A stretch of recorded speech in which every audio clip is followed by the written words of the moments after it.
there was an allegation that some police officers were poisoned at a Shake Shack. The unions broadcast this on Twitter all night.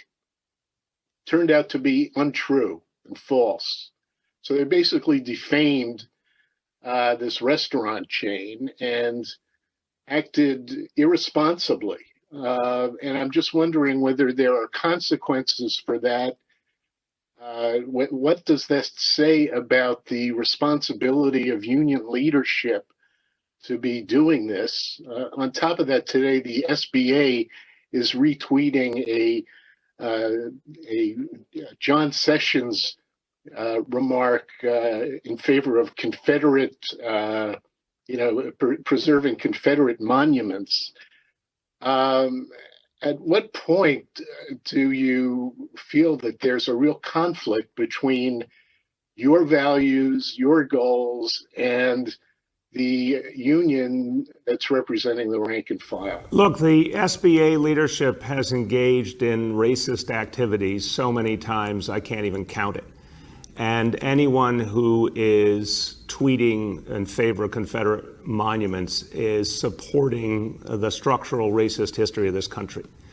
I'm just sick of it. I've been sick of it for years. I have been fighting with these unions from day one. I am fighting with them today. And I don't like to be fighting with any labor union, Henry. I believe in the labor movement. But what I've seen from the SBA in particular, and too often from the PBA, is efforts to divide us, to hold us back, to create all sorts of negativity, to push back progress, to undermine efforts at unity. It's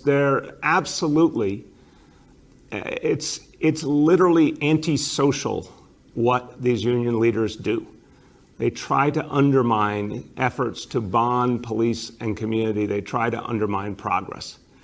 They, for years, were able to do that in this city. For decades, they stopped the creation of the Civilian Complaint Review Board.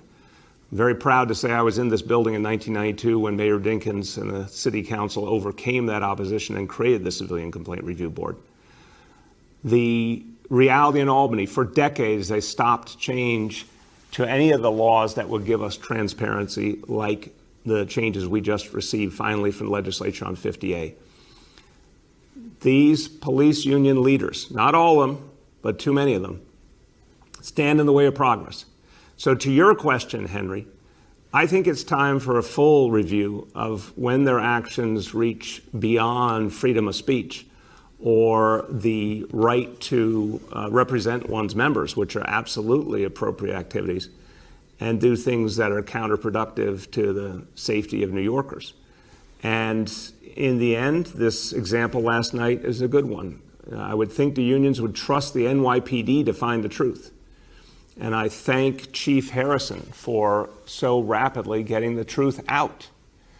But these union leaders don't want the truth. They just want to sow division. And we have to figure out what the limits are on their right to do that. Hey, NBC News viewers, thanks for checking out our YouTube channel. Subscribe by